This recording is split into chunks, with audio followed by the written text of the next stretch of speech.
Good morning, everyone. I, Nabila Kazi, will be taking subject for you, that is database management system. So let's begin.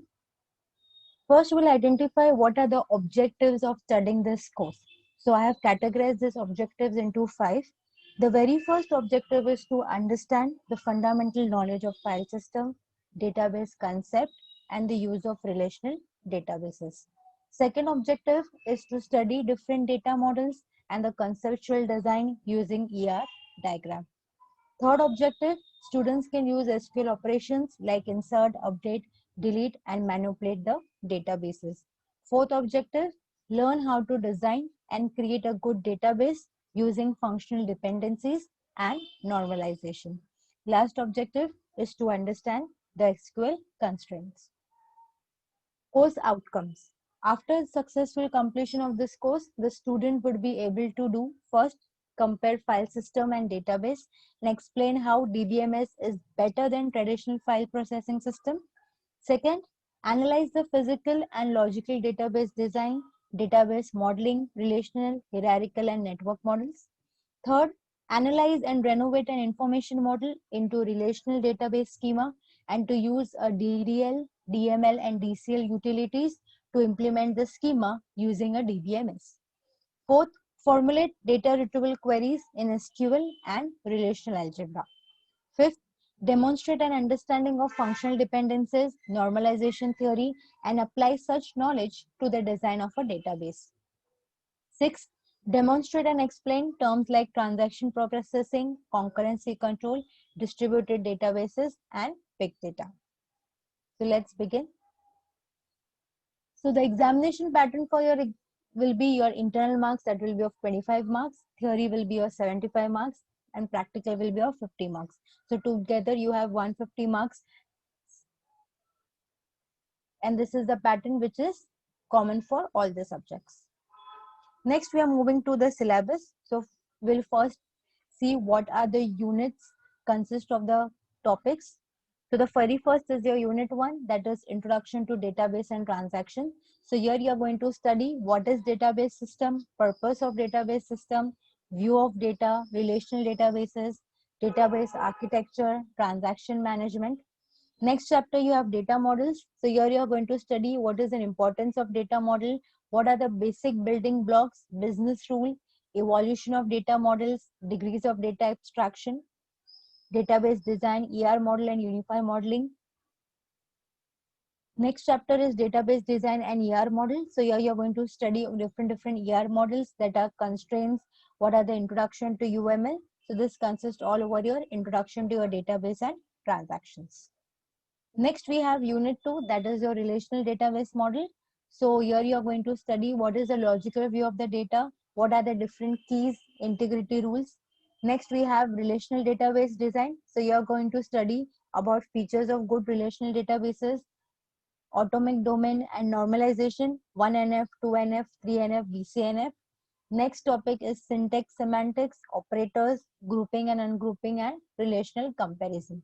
Next chapter you have calculus. So here you are going to study tuple relational calculus, domain relational calculus, calculus versus algebra, and computational capabilities.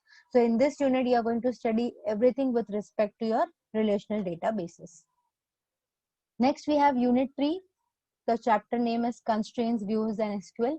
So this first chapter is your constraints, where you are going to study what are the different types of constraints like primary key, foreign key, and what are the integrity constraints. Next chapter you are going to see is introduction to views. So here you are going to understand what do you mean by views, what is data independence and security with respect to views, and comparison between the tables and views.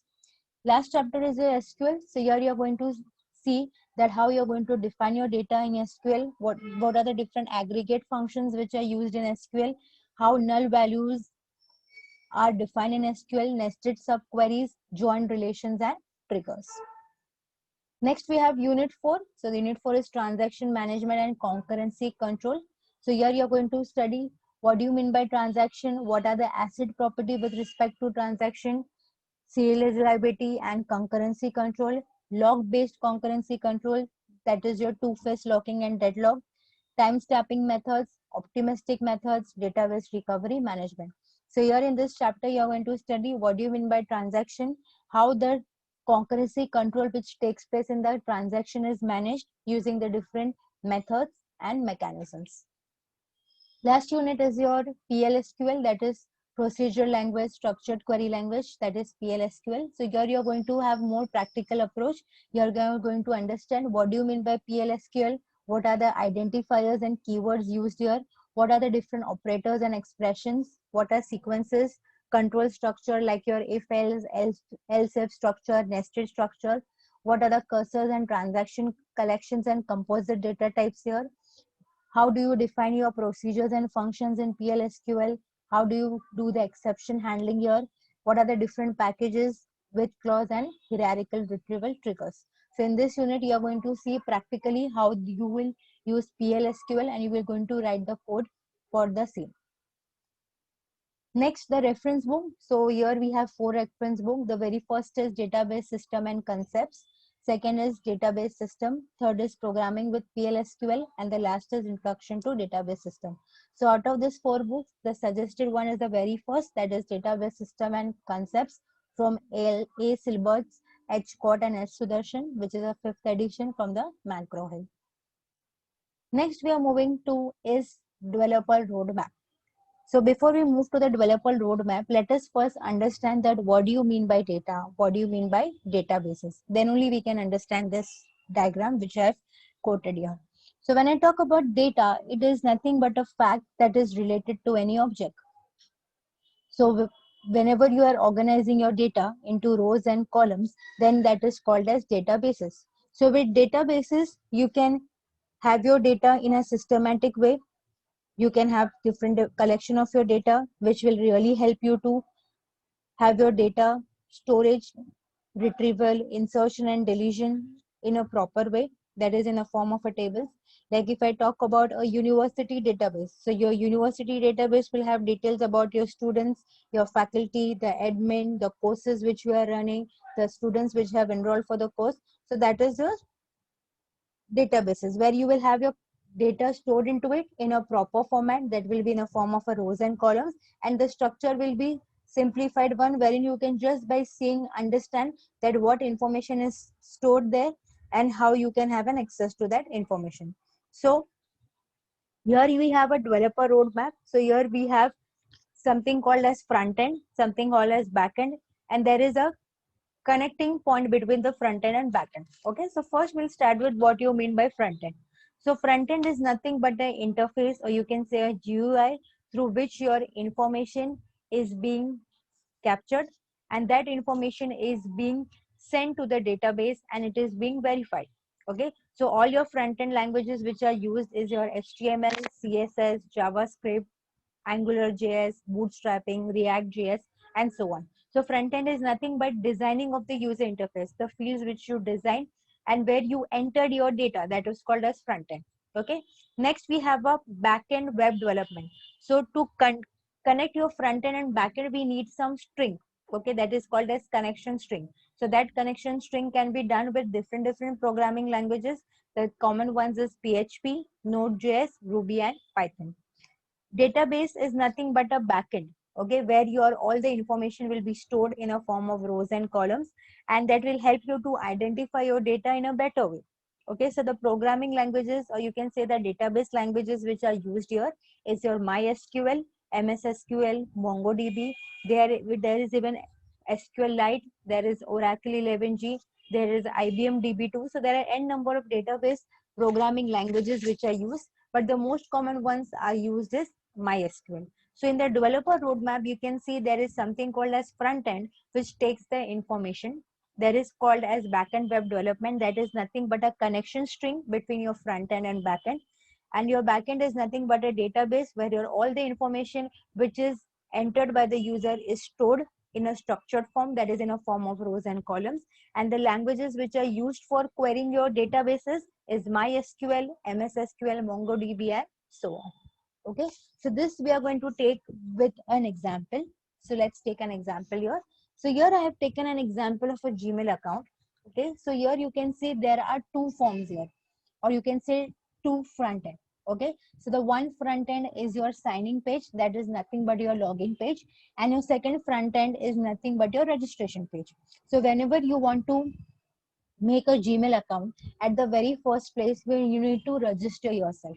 Okay, so the very first thing which it asks you when you go to Gmail account, that you either want to create an account or either you want to sign in an account. So if you are already a user, then in that case you will directly enter your email ID and password and you will enter the Gmail account. But in case if you are not a user, so you need to create an account to be the part of it, so you will be directed to the registration page. So here we can see, consider that there are two GUI, or you can say there are two web pages here. One is your login page and another is your registration page. So similarly in your databases also there will be two tables. One will be your login table and second will be your registration table. Okay, so let us first move to the first case, that is your registration table. Let us assume that I don't have a Gmail account with me. I'm creating an account for the first time. So when I'm creating an account for the first time, I need to go to the registration page. So similarly, the fields which are there into my registration page, that same fields will be there into my databases. So let us see what are the fields in my registration page. So I have name, which is categorized into two, that is your first name and last name. Then next I have choose your username. Then I have create a password, confirm your password, birthday, gender, mobile phone, your current email address. Okay, and last you have to prove whether we are Robert or not. So in my databases also I will have a table. The name will be registration table, and which will have fields like name, your username, your password, okay, your birthday, your gender, and your mobile phone. So these details will be there. So when I will enter these details, my all the first name, username, password, this will be inserted automatically into the registration page of my databases. So that is your front end and back end connectivity, wherein whatever information you are inserting into through your GUI, that can be saved into your databases in a form of a rows and columns. Okay, next I'm moving to the next GUI. Okay, that is nothing but my login page. Okay, so similarly in my databases also I will have a table which is called as a login table, which will have two fields, that is email ID and password. So this email ID and password which I will be inserting at the login table, that will match against the registration entry which I have selected my username and the password. And if this both the details match, then the login will be successful. So here you can see that with the help of the databases, you can check the contents, you can verify the content, you can authenticate the content, and then you can have some security, and then you're allowed to have an access to the account. So these are the two example here. That is, one is your login page and another is the registration page. So the registration page field, that is your choose your username and password, will be matched against the login email ID and password. And if this both the entries in both the tables are correct, then you will be allowed to enter into your Gmail accounts. So this is just in a simple example wherein I have taken that how the database helps you to correct your data, how they helps you to authenticate your data. You can have your security over your databases using various mechanisms. So whenever we talk about databases, we always need a front end and we always need a back end. The front end is an interface that will help you to collect the data, and this data is going to be checked with the help of your databases, and that will help you to have a authenticity over your databases. So that's it for the day. Thank you everyone.